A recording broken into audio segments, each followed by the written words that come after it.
Guys, demo namin this another 2025 Innova XE. So XE, sinetup natin to, almost full setup na to. So ito red, oh.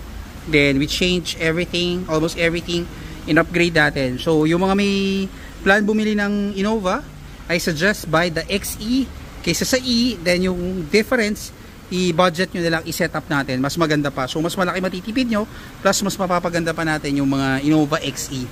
Basta kompletuhin lang natin para mas maganda yung kalalabasan niya. Then, so ito, in-upgrade natin siya, full LED, 20,000 lumens, JC Vision, 20,000 lumens yung bright, park light. Guwapo, di ba? Tapos yung park light yung ginawa nating white. So tingnan mo yung itsura. Ganda. Black and white lang. Then ito, nilagyan natin siya ng grill. In-upgrade natin yung grill niya, nilagyan natin hood logo, napakabagay, bagay na bagay. Then of course, yung JCL projector para sa XE, kit set yan para makabitan natin. Kasi yung Innova XE, cover lang yan eh. So, in-upgrade natin siya para maano. Ito, yung lakas ng ilaw, yan, super lakas. Yan ang recommended namin sa inyo sa mga Innova. So, poging-pogi pag in-upgrade natin.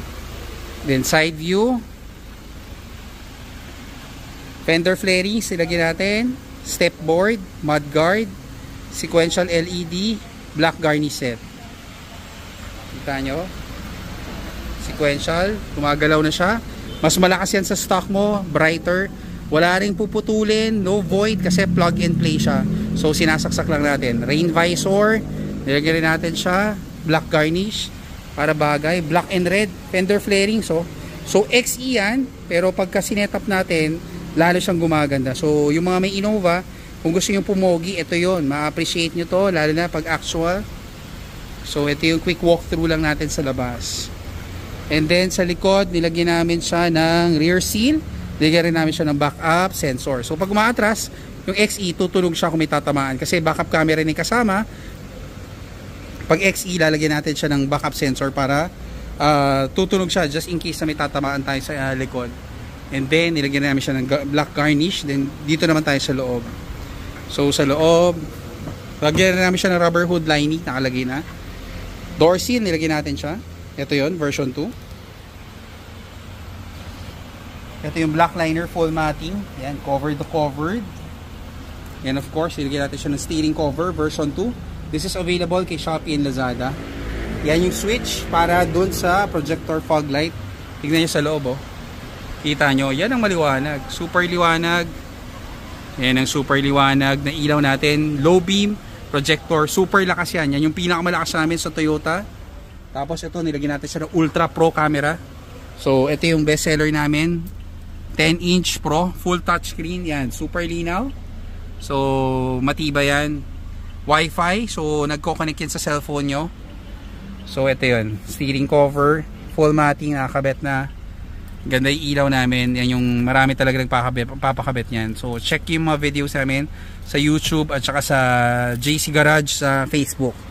And then sa likod, yan, naka full matting pati ilalim. Ito yung covered 3 rows, 4 rows. Hindi lang siya yung parang dish matting na 1, 2, 3. Sa amin 1, 2, 3, 4 plus kasama yung mga gilid pati ilalim. Ito naman yung door seal, made in Thailand. Ito yung close up sa fender flarings. Ito yung mudguard. Ganda, di ba? Then sa likod, papakita ko sa inyo. Sa likod, ito na yun. Nakakabit na yung black liner matting. Rear seal, nakakabit na. Ultra HD. So, ito yung ginawa nating setup dito. So, very clean look lang yung ginawa natin. XE, pero pag pinorma, mas maganda pa yan sa E. So, bili kayo ng XE. Yung konting difference, i-budget nyo na lang sa setup. Ganda na sequential eh. So, imagine nyo, yung mga may Innova, ito yung kalalabasan ng kotse, napakagwapo, napakalinis. Ito yung upgrade natin sa ilaw. Tignan nyo yung mga Innova nyo, mahina ilaw. Tapos ito, change namin yung grill. Ganda oh, pag in-upgrade natin. So, perfect fit. Fit na fit siya. So, wala siyang gap na malalaki. So, yan. Pogi. So, send us a message. We'll book you a schedule. Check out our video sa JC Garage para sa mga setup na to. Thank you. Hope to see you soon here sa shop namin. Send us a message sa Facebook. Poging-pogi. Thank you.